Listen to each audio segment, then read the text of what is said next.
स्नातक द्वितीय वर्ष संस्कृत कक्षा में सभी विद्यार्थियों का स्वागत है।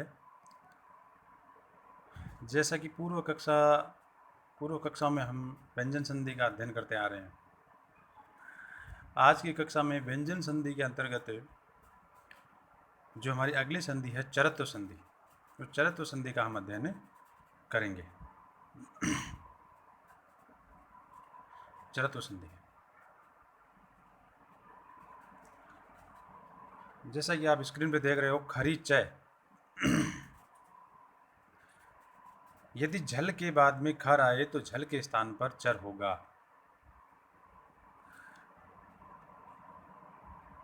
झल चरत्व संधि में सूत्र खरी च का तात्पर्य ये होगा कि झल के बाद में यदि खर आए तो, झल का मतलब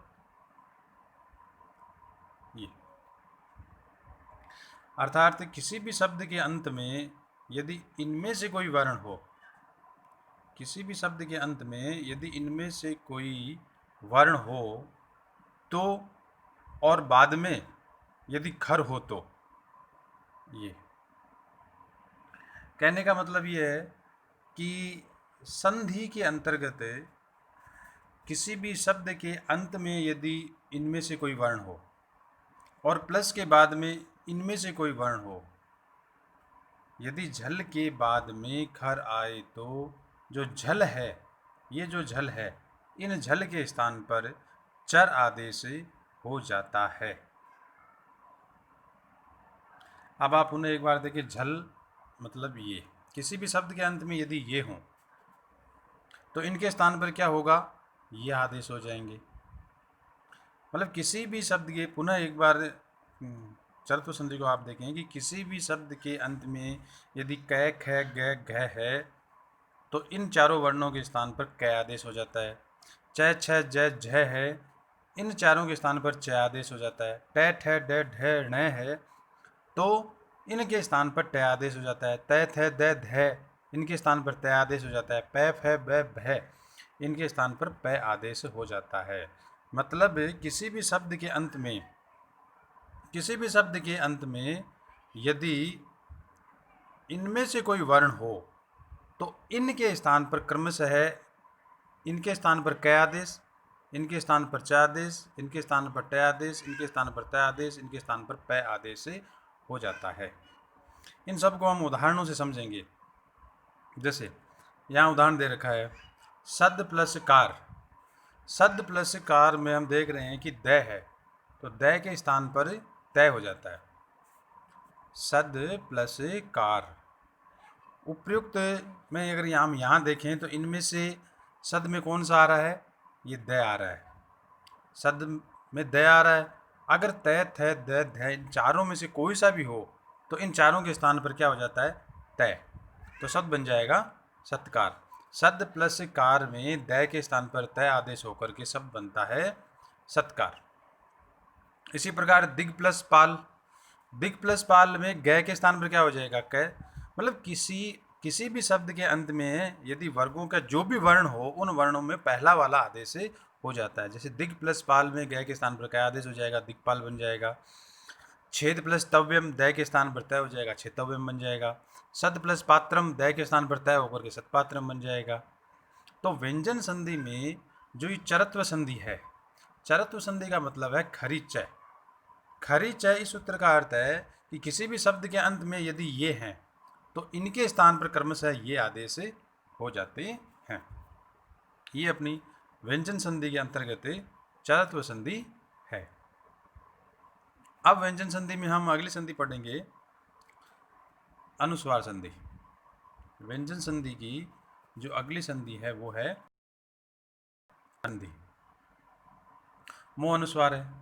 अनुस्वार संधि में क्या होता है, किसी भी शब्द के अंत में यदि मैं है, किसी भी शब्द के अंत में यदि मैं है तो मैं के स्थान पर अनुस्वार हो जाता है। अनुस्वार का मतलब पिछले वाले वर्ण पर जो एक गोल राउंड का जो चिन्ह होता है वो हो जाता है। किसी भी शब्द के अंत में यदि मैं है, किसी भी शब्द के अंत में यदि मैं है तो उस मैं के स्थान पर अनुस्वार आदेश हो जाता है। बस ये इतना सा मतलब अनुस्वार संधि का नियम है। अब हम अगर उदाहरण से समझें, जैसे हरिम प्लस वंदे, हरिम में अंत में क्या आ रहा है, मैं आ रहा है, तो मैं के स्थान पर क्या हो जाएगा, अनुस्वार। आप देखो यहाँ हरि, हरि के ऊपर अनुस्वार लगा हुआ है, तो हरिम प्लस वंदे में मैं के स्थान पर क्या हो जाएगा, अनुस्वार हो जाएगा। त्वम के अंत में मैं है, उस मैं के स्थान पर आगे देखो जोड़ने पर हम क्या बना, अनुस्वार बन गया त्वम क्रोसी। धनम प्लस यच, धनम के मैं को आगे देखो बराबर धनम, अनुस्वार हो गया। तो ये होती है अनुस्वारी संधि।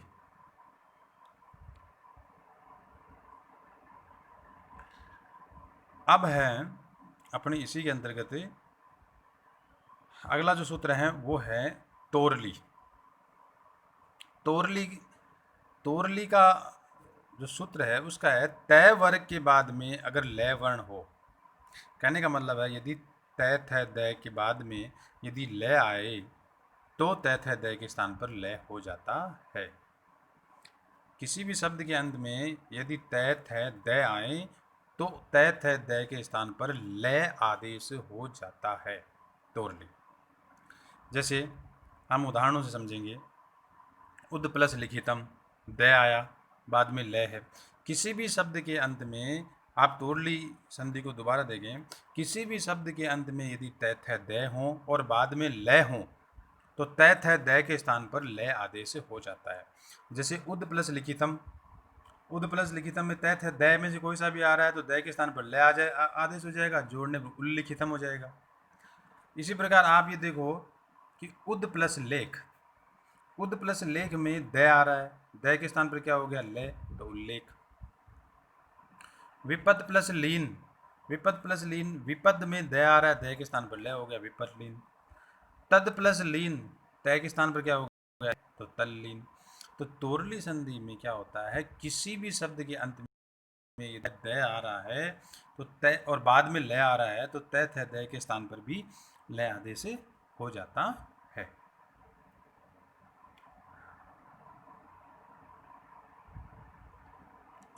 तो पुनः एक बार जो संधियाँ हमने पढ़ी है उनका हम रिवीजन करते हैं।